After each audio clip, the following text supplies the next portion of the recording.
Hoje no meu podcast recebemos uma arquiteta que tem uma grande responsabilidade, a responsabilidade de tocar a maior feira do Vale do Taquari. Mas queremos conhecer quem é essa mulher que foi escolhida para este cargo tão importante aqui da nossa região. Né? Adriana Nunes Machado. Adriana, obrigado por ter vindo aqui ao podcast. Eu que agradeço, João, pelo convite. Fiquei muito feliz, né? E a gente poder trocar essa conversa assim, mais informal também. Eu acho que é bacana, né? As pessoas conhecerem os desafios e, quem sabe, aí, inspirar mais pessoas a assumirem, né? Esses cargos aí de liderança. Acho que a gente precisa, né? Pessoas aí engajadas com tantas questões aí que a gente tem para encarar. E a gente quer conhecer um pouco mais a Adriana, né? Quem é essa mulher? E veio da até natural de Lajeado, não? Eu sou natural de Lajeado, sim. Embora, assim, né? Meu pai é de Arroio do Meio, minha mãe é de Estrela. Acabei ficando aí no meio do caminho, Lajeado. Então, sou natural daqui mesmo. O teu pai, que trabalhou a vida, hoje é aposentado, né? Mas trabalhou muito tempo com mecânica. Não sei se esta é a origem dele. Sim, ele sempre trabalhou com mecânica automotiva, isso aí. Aí ele teve a PRDJ, a Multiauto, né? Trabalhou muitos anos na Fiat, em Lajeado também, né? Na época da Italianinho. Então, lá que ele começou, assim, a carreira. Mas desde muito cedo, né? Na época em que trabalhar bem cedo ali era muito comum, né? Desde os 12 anos lá ele trabalhava com mecânica. E achar uma profissão era muito importante, né? Às vezes trabalhava quase que achava que era de graça, porque queria aprender uma profissão, né? Vários já passaram por aqui e mencionaram isso, né? De que ter uma profissão era muito importante, né? Exato, eu acho que ali tu começa a criar valores do trabalho também, né? Eu acho que isso é muito importante, eu acho que... E aí a gente entra numa discussão, né? Se a gente comparar com a realidade de hoje, esse valor do trabalho, o quanto ele recompensa enquanto cidadão, né? Enquanto pessoa, enquanto nos traz propósito, eu acho que isso é muito importante. E teve uma época em que isso eu acho que era mais arraigado, hoje as pessoas já... não é que não exista, mas ele está num outro patamar de discussão e de pertencimento, eu acho que das pessoas, né? Eu já conversei com teu pai sobre, não exatamente sobre isso, mas muito próximo, e aí se fala muito o seguinte, de que não podia sujar a carteira. Então tu começava na profissão e tu ia até o final com aquela profissão, porque Deus o livre sujar a carteira, né? E hoje não, né? Hoje tu começa a trabalhar, tem uma outra possibilidade, totalmente diferente do teu ramo, tu sai sem nenhum problema, né? Exato, e olha que interessante, né? Hoje é totalmente o oposto para muita geração. Quanto mais experiências eles tiverem, mais eles entendem que têm propriedade do assunto ou conseguem experimentar situações diferentes. É uma lógica diferente, é uma vivência, são gerações, né? Geracional isso. Não é um problema, mas são visões totalmente diferentes, né? Boa, verdade. Na época se construía essa carreira, quanto mais tempo na mesma empresa, nossa... mais qualificado Parabéns. Tu eras. Hoje em dia parece que quanto mais experiências diferentes... Eu já fiz isso, aquele outro. A galera mais nova valoriza muito, né? Bom, teu pai então veio do ramo automotivo, isso, né? Aí. E a tua mãe? A minha mãe, ela teve um curso de letras, assim, quase concluído, né? Mas ela trabalhou muitos anos. Eles se conheceram, né? No ramo automotivo. Os dois se conheceram na Volkswagen Estrela, né? E ela trabalhou também lá como assistente administrativa e ela a vida inteira trabalhou nessa parte, auxiliando meu pai na administração e contabilidade da empresa, né? Então, os dois ali ela também se aposentou já. Juntos. Hoje sim. Coisa boa. Agora, e Adriana, tu é arquiteta, por que esse curso, né? Teu pai de um ramo, tua mãe de outro, foi influência de alguém ou como é que era? E por que escolheu esse ramo? Então, na realidade, eu gosto de muitas coisas diferentes, né? E toda a faculdade, enfim, sempre gostei muito de estudar e gostar de estudar matérias diferentes. E a arquitetura foi a disciplina, assim, a formação que eu acho que reuniu essa multiplicidade, assim, sabe? E o fato de não ter rotina também, né? Eu acho, quando tu me pergunta se veio de algum lugar, eu tenho tanto o meu avô paterno quanto o meu avô materno, né? Ambos trabalharam com construção civil, né? Eram mestres de obra. Eu conheci só um avô, né? Só meu avô paterno. Mas, enfim, né? Ele veio a falecer quando eu ainda era muito jovem, muito criança, não tive tanta convivência, mas eu acho que isso tá na veia também, né? O meu pai também, então, todos os prédios onde ele teve empreendimentos, onde ele teve a empresa, ele construiu, né? Ele, digamos, nunca alugou uma loja pronta, digamos, sempre empreendeu até construindo, inclusive. E muito envolvido ali na construção. Muito envolvido com a construção, né? A casa onde eu morei em Estrela, meu pai também ajudou a construir, junto com meu avô, então tem isso na veia da construção. construção. E talvez isso sim tenha influenciado. Mas eu sempre fui muito por conta dessa falta de rotina. Sempre tem um desafio novo, né? Na arquitetura, a gente sempre tem um cliente com uma necessidade diferente, é um espaço diferente, né? Tu vai atender usuários diferentes. Eu acho isso sempre me seduziu, sabe? Tu conhecer muitas pessoas com histórias diferentes, empresas com negócios variados, e aí eu tenho que me apropriar de entrar no mundo daquela pessoa, né? E aí, cada vez eu aprendo mais. E eu acho que isso sempre me seduziu dentro da arquitetura. Sabe, a primeira vez que eu participei de uma reunião contigo, eu fui cobrir essa reunião, né, pela empresa, e eu te vi falando, eu achei que tu fosse de outra área. Eu vou dizer daqui a pouco qual área que eu achava. Mas fiquei curiosa. Eu tenho até um palpite. Mas antes eu vou lembrar, esse programa, né, nós gravamos aqui na Oral Unique, que é um grande parceiro nosso, o Sicredi, desde o início. Um abraço, pessoal, do Sicredi. A Caderode, né, sempre junto conosco. Sensacional, o Quicão, né, restaurante Quicão e Santa Clara Máquinas Elite Steel.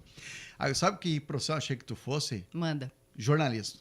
Olha! Achei que tu fosse jornalista. Fala bem, te comunicava, Olha, não deixava muita dúvida, assim, falava com firmeza. Eu dizia, acho que é jornalista e tal. Aí depois, não, era arquiteta. Olha aí. Então, nunca pensou em cursar o jornalismo, não? Porque tu te comunica muito bem, né? Olha aí, tu sabe que jornalismo até não. Eu sempre gostei muito de escrever e de ler, né? Então, isso, tem poesias ali, o Jovem Poeta, né? Do livro, eu sempre participei das edições, e enfim. Mas como o jornalismo em si, não. Sempre gostei da comunicação. Sempre gostei, sempre fui envolvida muito também com cargos de liderança desde o colégio, né? E eu acho que isso tudo auxilia também, né? Na questão da oratória, participei de concursos de oratória também, dentro da JCI, que eu participei também. Então, acho que tudo isso vai somando um pouquinho, sabe? Vai indo para um caminho. Agora, a arquitetura também, tu precisa entender um projeto que não é teu, né? Exato. E como esses dias, até para mim poder falar contigo, eu tive que ler, né? Porque eu não sou dessa área. Adoro. E aí, assim, como tu faz? Porque às vezes tu tem algumas características muito pessoais, assim, tu quer deixar o teu traço naquele projeto. E às vezes é muito diferente do que o cliente quer. Como tu concilia isso, Adriana? É uma excelente pergunta. Vamos lá. Na realidade, a gente tem muito presente dentro da Muran, né, do escritório, que, na realidade, quem vai morar lá são aquelas pessoas que nos contrataram. Então, a gente não tem um estilo impositivo, digamos. Eu não sou aquela pessoa que gosta de... Teve uma época que até o pessoal deixava as iniciais em algum projeto, né? De alguma maneira implícita. Ela não. Eu acho que quem tem que estar à vontade, a minha maior realização é que o cliente se sinta à vontade.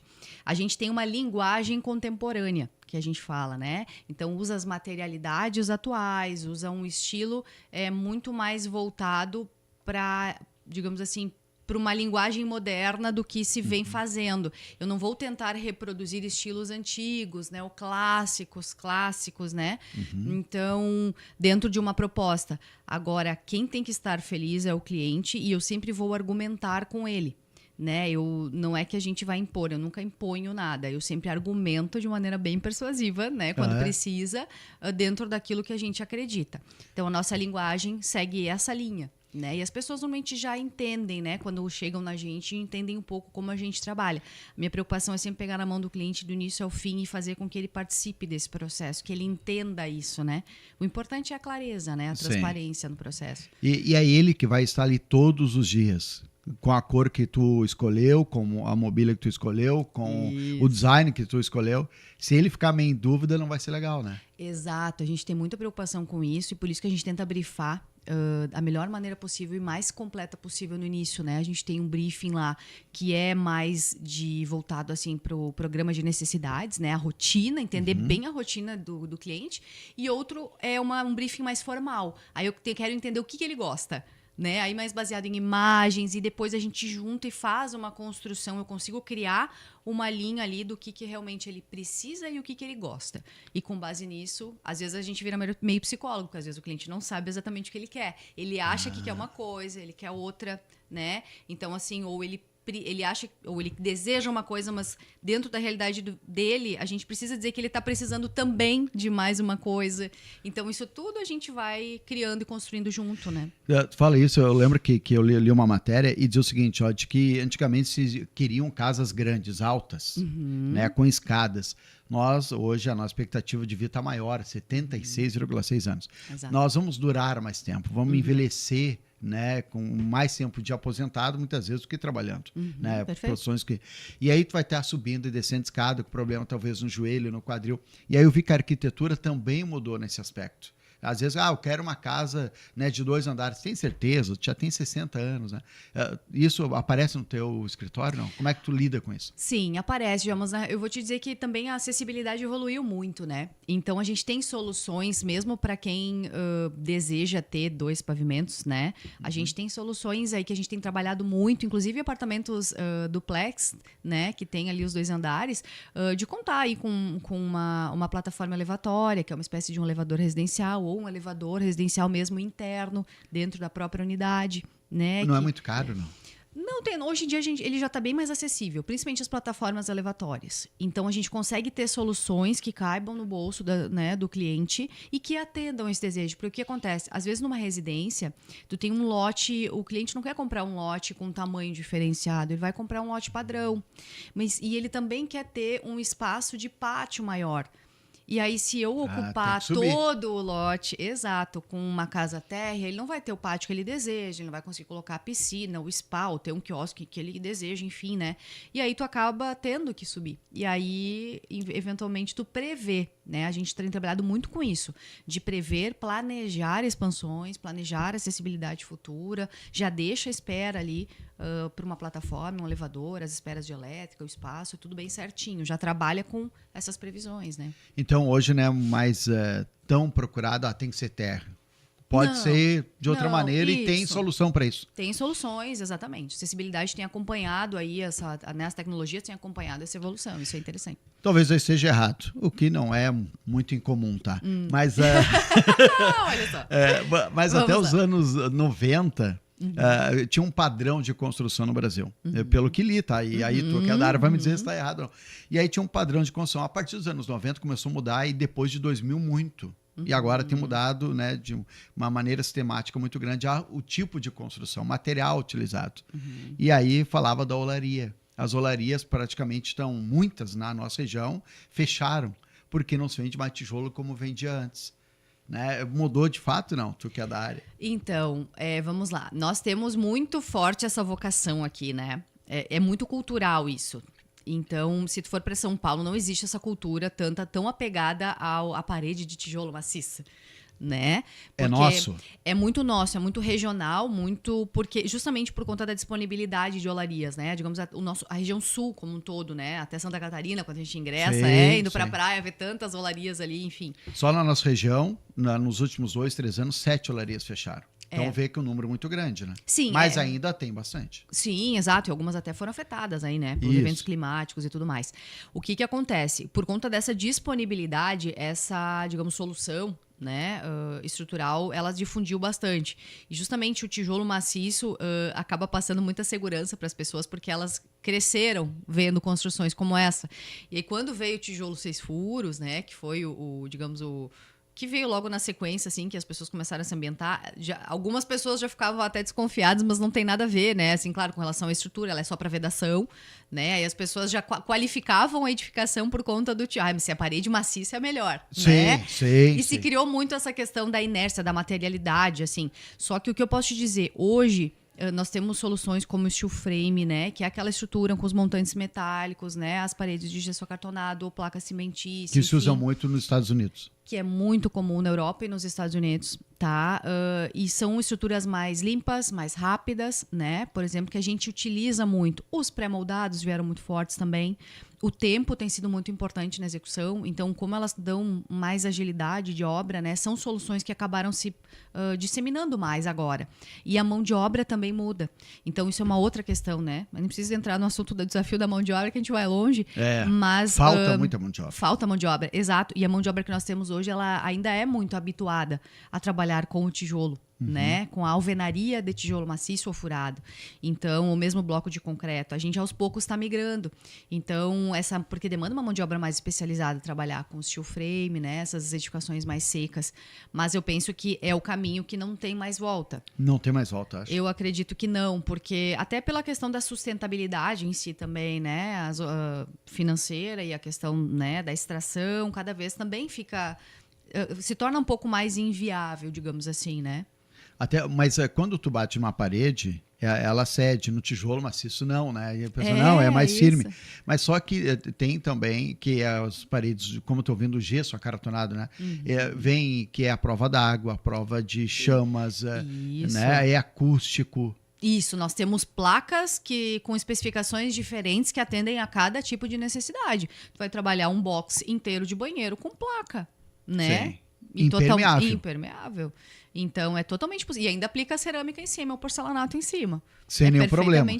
Sem nenhum problema. E ainda podendo trabalhar com isolamento termoacústico, né? Que é bem importante, que também tem sido um desafio nos próprios prédios e tudo mais. E no final, Adriana? No final é mais barato o tradicional ou as novas tecnologias? Aí é aquela respostinha que eu vou ter que te dar. Depende.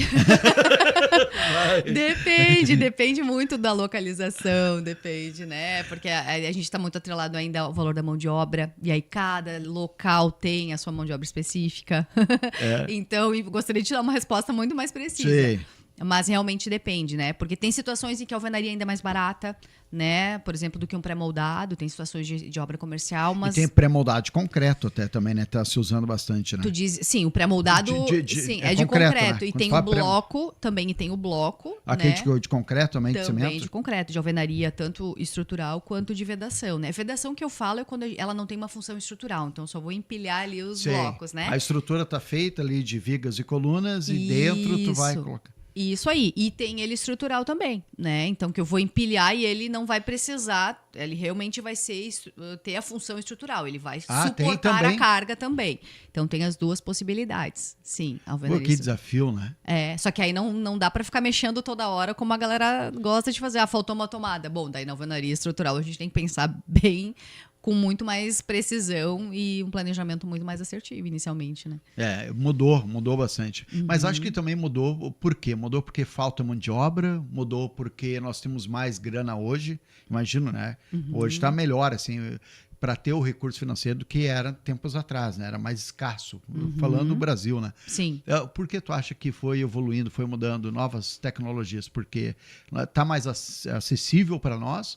Ou porque realmente, olha, não tem mais mão de obra, é melhor nós irmos caminhando por esse caminho, que é mais fácil? Eu acho que é uma soma de fatores, né, João? Acho que todos esses fatores que tu mencionaste aí somados levam para essas novas soluções, né? A gente ter mais alternativas também faz com que as pessoas tenham mais opção, né, de escolha.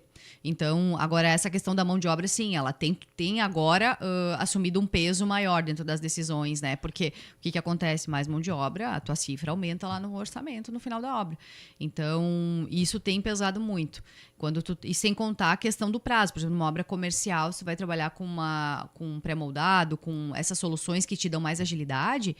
Poxa vida, tu vai sair arrancando muito mais cedo para poder vender, né? Então, tu tem um retorno imediato maior, né? Ou situações até como, por exemplo, o quarto pavimento Madre Bárbara, né?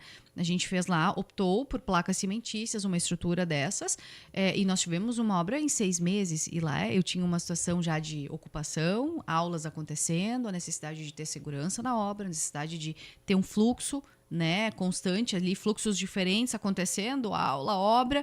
Então, precisava acontecer o quanto antes. Em 6 meses, a gente fez mais de 1.300 metros lá sendo concebidos em 6 meses. Isso é considerável, né? São 8 salas de aula, tem mais uma área de terraço, mais uma sala multiuso. Então, se fosse na alvenaria, nós não teríamos conseguido, sem contar no peso estrutural, né? É uma situação, por exemplo, de pré-existência, um prédio centenário ali. Então, acho que esse ali não chegou a ser centenário, mas quase. Então, nós tivemos toda uma preocupação estrutural também. São estruturas mais leves, e a sujeira, né? Também, né? Dá mais sujeira. Ela é mais limpa. Pelo que eu imagino, né? Isso, não, sem dúvida. A alvenaria com tijolo, ela dá mais sujeira, porque tu vai ter que abrir as canaletas de instalação todas ali, né? Sim, quebrar o tijolo para fazer embutir. A massa, tem areia, tem cimento, tem uma... Isso aí. Agora, as estruturas ali já com placa cimentícia, com os montantes, né? Enfim, já é outra situação. Nós temos ela... Só vai montando, é um Lego, né? É um Lego. Aproveitar a tua experiência, porque nós hoje, pelo menos que eu li, tá? Mas que nós passamos mais tempo dentro de casa hoje do que antigamente. Antigamente nós trabalhávamos muito fora, em especial na nossa região, que é muito agrícola.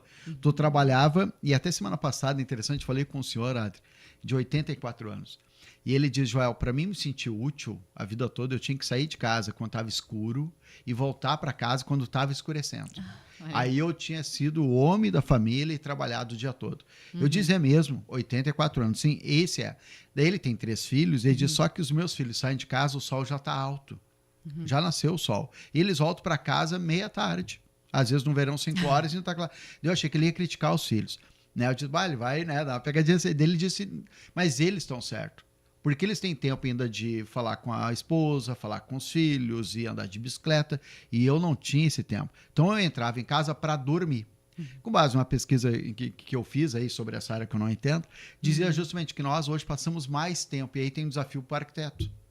Né? Como é que tu vai deixar esse casal, essa família, né? Muitos solteiros também, né? Uma legião de solteiros que tem seu próprio apartamento hoje e ficar o dia todo dentro de casa. O que tu pensa quando tu faz um projeto para essa nova família? Então, para o arquiteto é maravilhoso, porque pensar o espaço é o que a gente faz, né? Então, entender esses hábitos, né? Eu acho que tu tocaste numa questão bem importante. E ainda eu somaria mais um desafio. Existem casas, lares, né? Onde a gente tem várias gerações convivendo, né? Então, tem situações... Hoje nós temos, às vezes, 3 gerações convivendo no mesmo lar. E como tu vai agradar todos? Como a gente concilia, né? São necessidades diferentes. Aí vem esse senhor, por exemplo, com uma vivência X, a geração que está voltando no meio da tarde, e ainda tem os filhos, muitas vezes, né? Que estão começando já com o chip, praticamente, com as redes sociais super ativas, né? Uma rotina totalmente estimulante. O quarto dele, o computador, antigamente não tinha nem... Tu não pegou a época, né? Que não tinha computador, né? Tu não estava trabalhando... eu peguei o computador monitor, já né? Tinha monitor, MS-DOS, aquela coisa toda. Minha época é da máquina, mesinha com a máquina de escrever e tal. Olha aí. Mas cheguei não a fazer precisava ter tomada, não precisava ter tomada na parede. Muito bom. Mas então, eu acho que... Mas é um desafio bacana, sabe? Aquilo que eu falei, acho que tudo se resume a um bom briefing, sabe? Entender bem a rotina, porque mesmo dentro desse, não vou dizer rótulos, né? Mas desses padrões que a gente tem, cada família vai ter seus hábitos, né? E aí vai ter quem trabalhe no turno inverso, vai ter quem trabalhe só na madrugada, né? E tudo bem, e o resto da família trabalha durante o dia. Tem uma série de questões para serem consideradas, né? Tem gente, porque hoje em dia é muito comum tu tá trabalhando num fuso horário diferente. Tem gente que está trabalhando online, exportando, enfim. Eu tenho que estar fazendo reuniões na madrugada, porque eu estou atendendo. Você tem uma sala mais acústica para mim poder... Isso, são hábitos muito diferentes. Mas o que eu posso te dizer, assim, que as pessoas têm percebido, que os momentos de lazer tomaram uma outra proporção, né? O prazer de viver, o prazer de curtir os momentos, de conseguir curtir mais a família. Tu colocaste bem, né? Essa pessoa que saía antes do sol, né? Tá toda isso, e depois voltar após ele se pôr. Ela não tinha tanto tempo para usufruir com a família. Não. E por isso que ele falou que o filho estava certo. Então, hoje as pessoas dão mais valor para essa vivência. Então, elas vão dar mais valor para uma sala de cinema onde todo mundo pode ver junto. Tem gente que gosta lá da sua mesa de sinuca, da sua mesa de jogos. Tem a galera que vai gostar de ter uma bancada lá com uma naja, com uma cervejeira, uma adega bem climatizada, né? Então, são os prazeres da vida que as pessoas começaram a se permitir mais. E isso é importante. Elas têm curtido mais a jornada, né?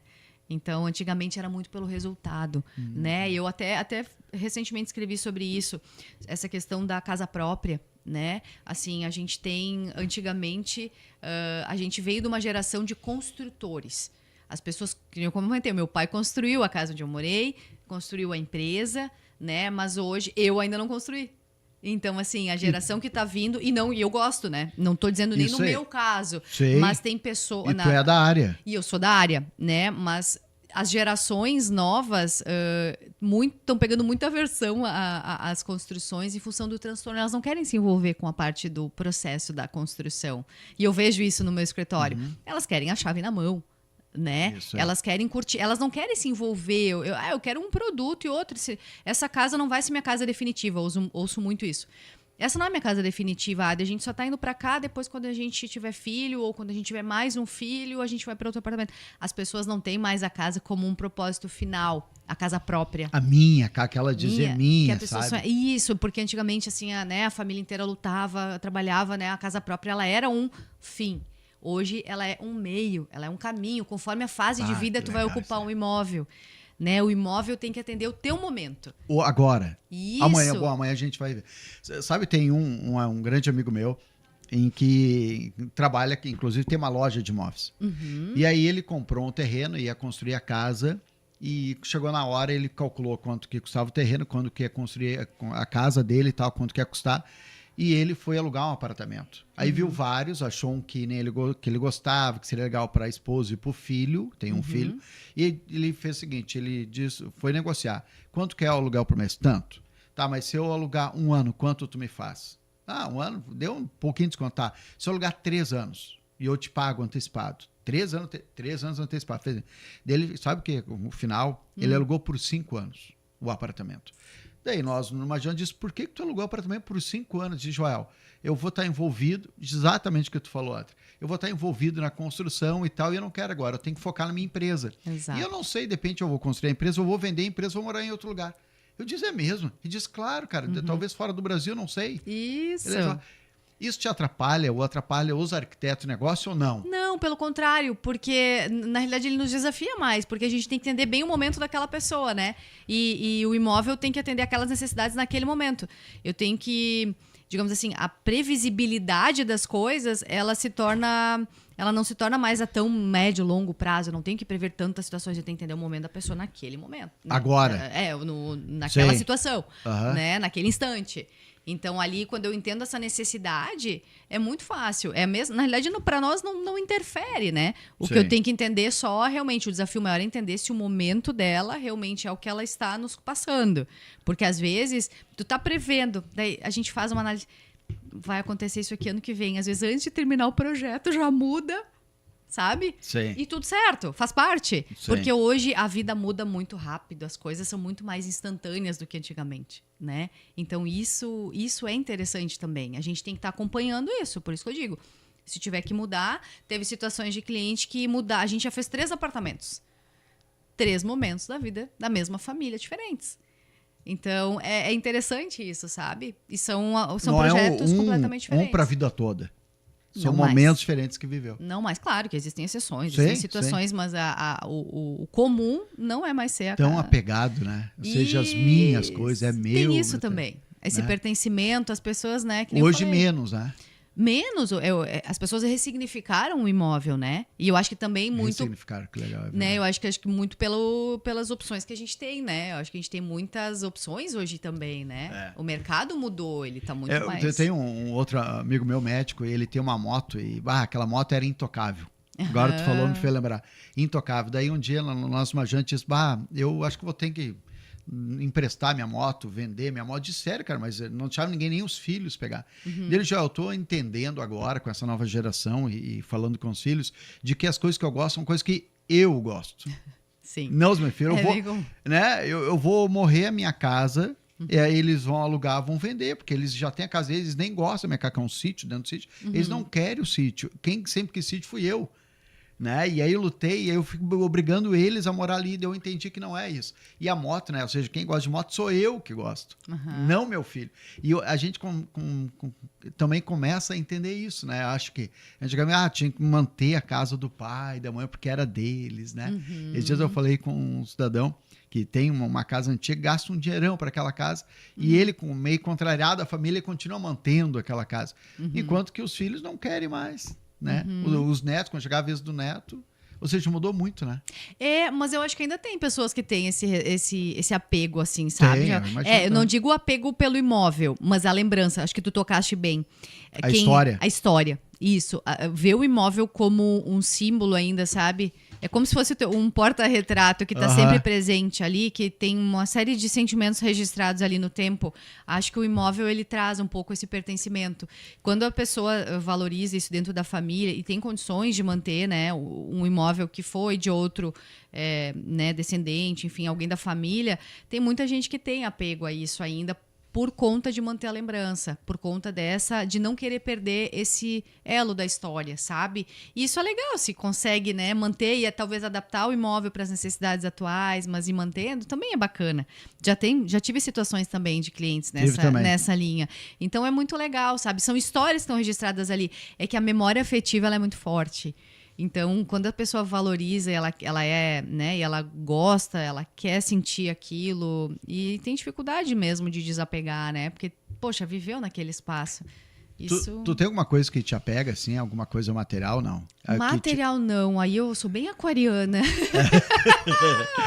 Sou bem aquariana, porque não sabe dos signos, assim, o aquariano é bem desapegado dessa parte material. Eu não tenho nada, assim, eu acho, Joel, assim, que eu me apegue muito. Eu também tive, né, as minhas memórias afetivas todas cultivadas em Estrela. Minha infância eu passei em Estrela, né? Nasci aqui, mas que foi na casa da minha avó. Só que na ocasião dessa última enchente, devastou tudo. Simplesmente ficou só o terreno. Puxa. Mas, ao mesmo tempo, eu acho que esses momentos vêm para nos dizer que nada sobrepõe a memória, entende? Não é o material que vai fazer com que as coisas perpetuem, né? Sim, a memória afetiva. Então, também tem isso, né? Mas eu tenho algumas coisas assim. Eu tenho uma moto, 1900, minha primeira moto. Olha aí. Que eu comprei a meia com meu cunhado, acredita? Aí... Acredito. Comprei, aí nós trocamos e tal, uns 20 anos depois eu achei a moto, comprei de volta a moto. Olha! Dá até vontade de chorar só em falar dela. Mas gosto demais da minha moto. Mas sabe que tu falaste num ponto importante, porque o veículo, né, as motos, enfim, automóveis, os dois eles também têm um pouco disso, né? Tem. As pessoas antigamente também, elas miravam num carro modelo X lá e passava a vida para conseguir conquistar aquele veículo. Hoje em dia, não. As pessoas vão trocando conforme a fase, né? E tudo certo. Como tu fala bem, fácil de entrevistar e fácil de falar com o Paco. Mas eu quero falar sobre a Expovale, por que tu foi para Expovale. Mas antes, lembrar que esse programa também tem patrocínio da Imogel, 40 anos de Imogel. É uma história. Né? Tradição Digital em Arroio do Meio, o Adriano, todo turno, Tradição Digital. Casa do Ciclista. Né, Tratari também, né, em Estrela, que madeira também evolui muito, né? Muito. Madeira agora, pinos tratado 15 anos na rua, né, no tempo, tu consegue deixar perto do que era, né? Nossa.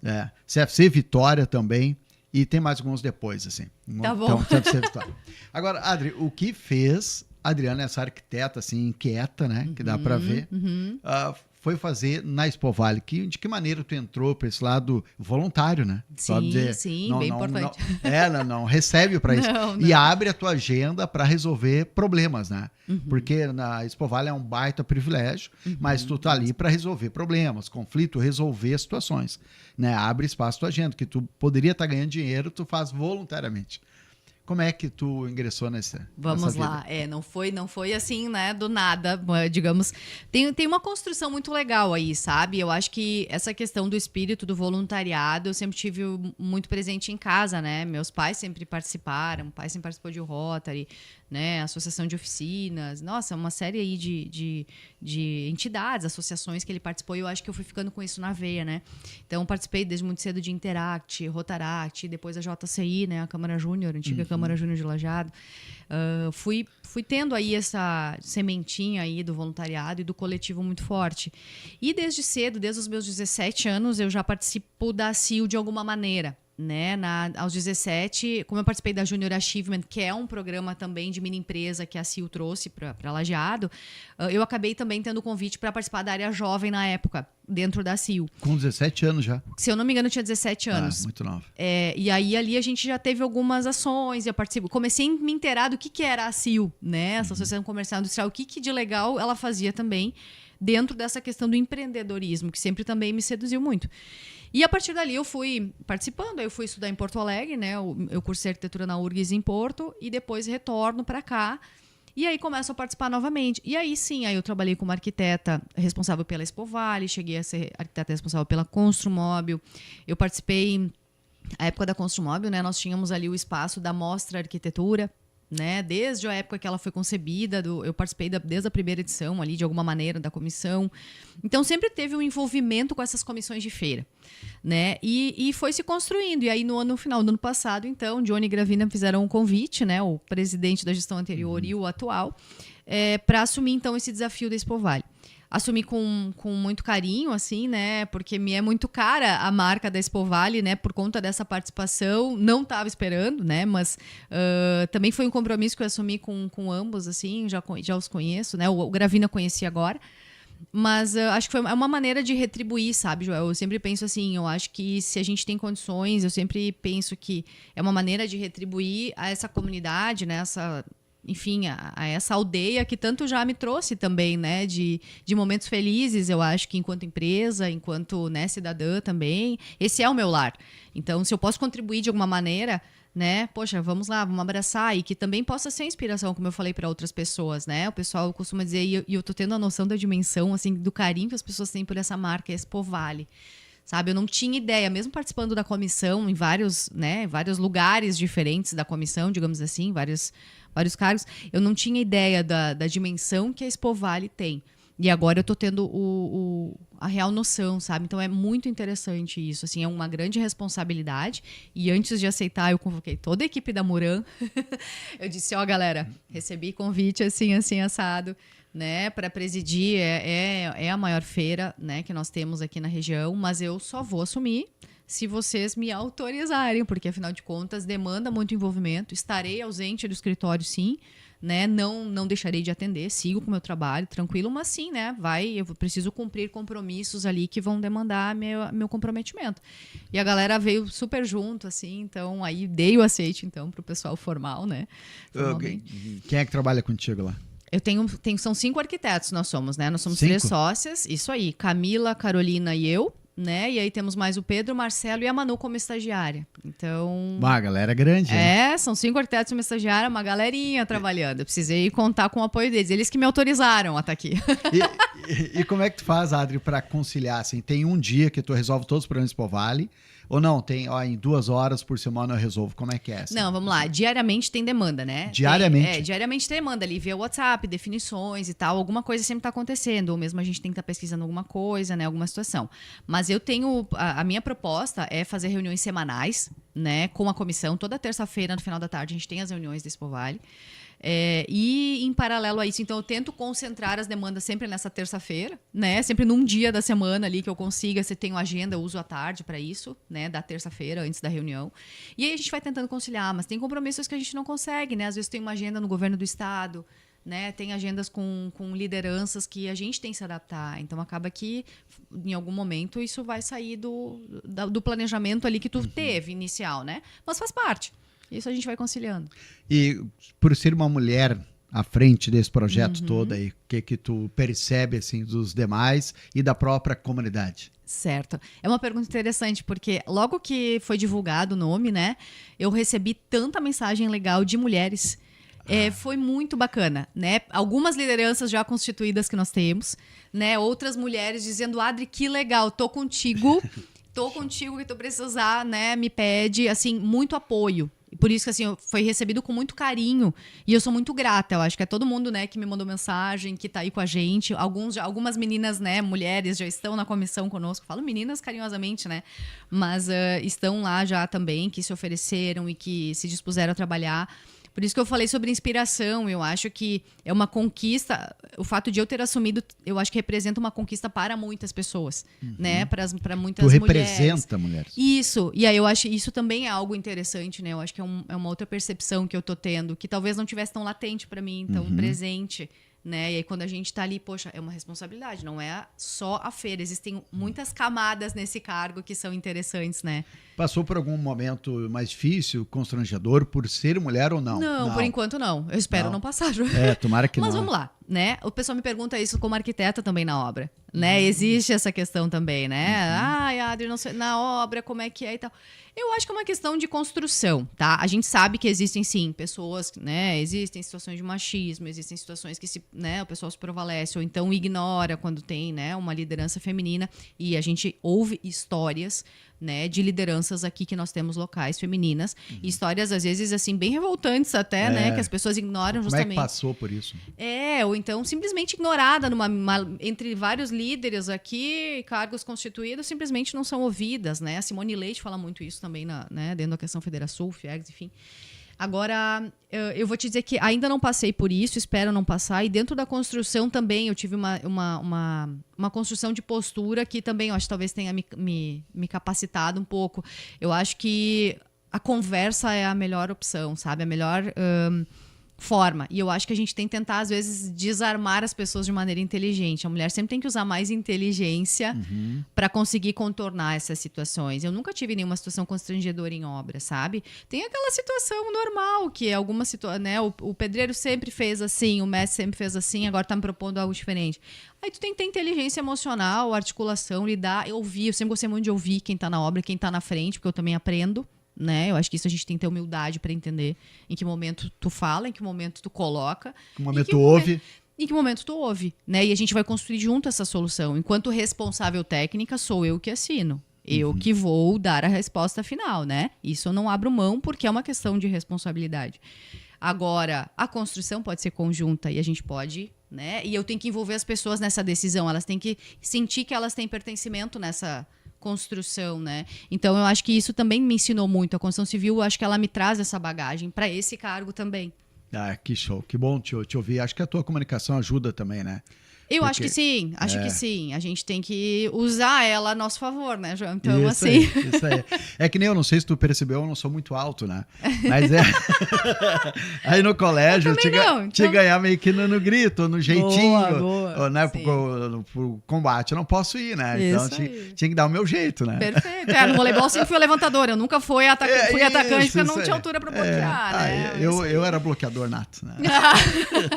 Agora, o que vai ter de diferente? O que está programado para Expo Vale? Expo Vale já está definida ou ainda tem coisas a definir ela ainda está sendo construída. O layout está definido, né? Nós já temos aí mais de 70% dela vendidos, né? Então, de espaços vendidos.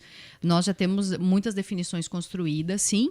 Então, agora tivemos, né, o convênio com o governo do estado aí assinado para a obra do parque. Então, teremos aí o pavilhão 1 ali, né, em obras nesse momento. Mas a gente tem ainda soluções, por exemplo, principalmente a questão da comunicação. A gente está construindo agora. Em junho, nós teremos definições bem importantes, né, no mês de junho, para poder, na sequência, seguir com as ações e tudo mais. E as ativações, acho que é bem importante falar. Nós estamos querendo esse ano extrapolar os limites do parque, né? Então a gente quer que a Expo Vale ela tenha ativações e ações que extrapolem os limites ali do parque. Em que sentido? As pessoas precisam ter de novo esse pertencimento da feira, essa sensação de fazerem parte, de chegar em Lajeado e opa, tem alguma coisa acontecendo aqui, né? Há muitos anos nós tínhamos isso. Nós estamos tentando fazer um resgate desse senso de pertencimento. Assim como a gente vai em outras festas, né, em outras cidades, que a gente ingressa na cidade, ela já está decorada, as pessoas já sabem, opa, está acontecendo tal festa, tal feira aqui. Alguma coisa diferente tem? Isso. E a Expo Vale, ela, com o passar do tempo, eu acho que ela foi perdendo um pouquinho isso. A gente quer tentar resgatar, sabe? Muitas vezes a gente ouvia as pessoas falando, poxa, a Expo Vale passou e eu nem fui visitar. Porque parece que é lá no Parque do Imigrante. Não é lá no Parque do Imigrante. É em Lajeado. Então, nós queremos trazer isso e a gente está trabalhando justamente em quais ações dentro da cidade, da região, que a gente vai fazer para poder divulgar melhor e fazer as pessoas participarem desde antes da feira do que vai acontecer lá, né? Então, a gente quer aí tangenciar vários setores que até então não estavam envolvidos na feira.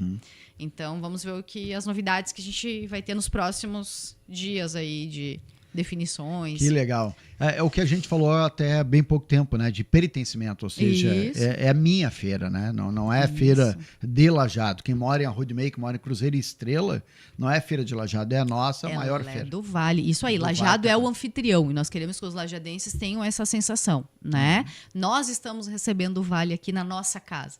Então a gente tem que estar preparado para receber essa galera com qualidade e aí a gente tem um trabalho, todo o setor de turismo totalmente preparado para receber essa galera, né? E também, claro, fazer toda essa rede do Vale acontecer, né? Por isso a Avenida do Turismo, que é uma das atrações que a gente tem lá. Eu quero conhecer um pouco mais, nós queremos conhecer um pouco mais preparei algumas perguntas aqui, antes de lembrar, Mercadão dos Óculos, né, nosso apoiador, Compensados Lajeado, Preto, materiais de construção, Estos Brindes, nosso parceiro, muitos brindes, inclusive na própria feira, Estos Brindes, né, também, né, a nossa parceira aqui, a Mepase, né, e Ferros Castro, também estão conosco. E esse programa vai estar depois, né, também, né, na plataforma da RDK. Um grande abraço ao Elton.